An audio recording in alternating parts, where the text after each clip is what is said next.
Good morning, hockey fans. This is Stephen Heisler with HeisHockey.com, the Victorious Hockey Company, and the Junior Hockey Discussion Group on Facebook.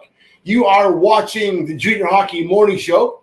We are on the World Sports Broadcasting Network, WSBN.TV, Facebook, X, YouTube, anywhere else? What? WSBN. I said that, WSBN.TV. Got all the bases covered this morning. So today's article, get what you pay to play for. Yeah, this won't be very popular again today, but I'm kind of famous for that. Not always going to say things that are politically correct.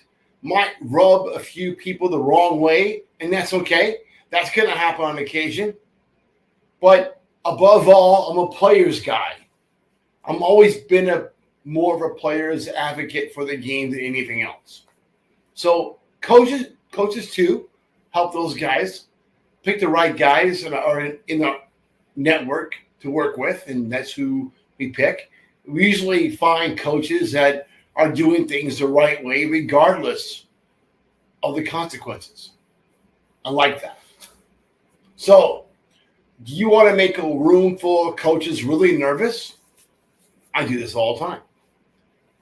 One way to really get their cackles up, raise the hair on the back of their necks, is the idea of making pay-to-play player agreements based on guaranteed playing time for both skaters and goalies.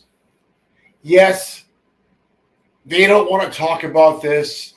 Contracts will actually say there is no guarantee of playing time. But this is a new day, a new time in our game. There are junior teams across the continent under various levels of play and various governing bodies or no governing bodies at all. There's never been a time in our game's history when a player has more options. So USA Hockey, Hockey Canada, non-sanctioned, it doesn't matter. There's more options now than any other time in history. So it's a player's market. Well, let's say this. It's a skater's market. If you are a skater and you're born in 2004, 2005, 2006, you have options across the entire continent. For 2006s, you can play youth hockey, you can play junior hockey, you can play prep school hockey, options galore. You don't have to spend $25,000 anymore. You don't have to go play in the East Coast and pay really 5 figures to play in the team. There are other options. And now those options are coming with guaranteed playing time. Look, in the past, teams have tried to front load their contracts to get a lot of their money up front to really limit your options. Don't do it. You don't have to anymore. Yes, for the upper echelon teams that do a lot, they may have an easier time filling roster spots, but I can guarantee you this. In July, you have all the options. You can make demands. Teams are starting to get a little nervous, and now's the time when you could write into your contract, hey, you know what? I want to be on the ice at least 25% of the time based on 4 lines of players. If you're a skater, you should be able to get 25% of the playing time, especially even straight playing time. And demand it.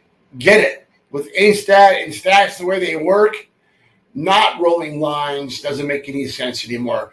Long gone is a time when teams can roll out the top 2 lines of all 20 bombs and roll over players and teams. Those days are long gone. Some coaches want to win so bad they can taste it, but they also want a paycheck. So they'll sign 30 guys, doesn't matter how bad they are, trade off some guys that he can, then bring in another 2 lines of guys with a goalie that he can depend on, and not even play the other guys for most of the time the rest of the season. It's a scam. Don't fall for it. You don't have to anymore. You have other options. And now, if you don't front load that contract, you can utilize those. If a team's not playing you, go somewhere else. There are other places you can go.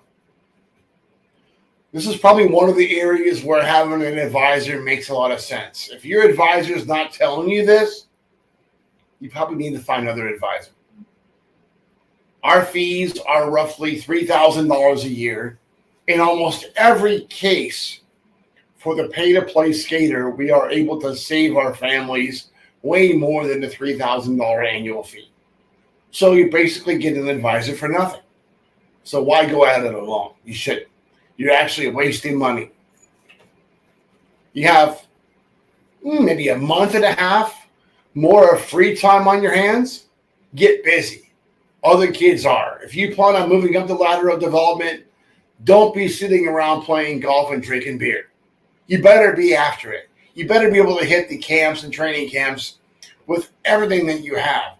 A lot of kids are noticing they've been in North American Hockey League camps or NCDC camps, and they did not get invitations to training camp. I wonder why. You better be working on your craft. You better be working on endurance. You better be working on being able to skate 45 seconds all out the whole time. Don't glide in and out of the zones. Hustle on and off the bench. If you're not able to do that right now, you better be by August 15th. That's it. Wrapping it up early today. You enjoy your morning coffee and have a great day in hockey.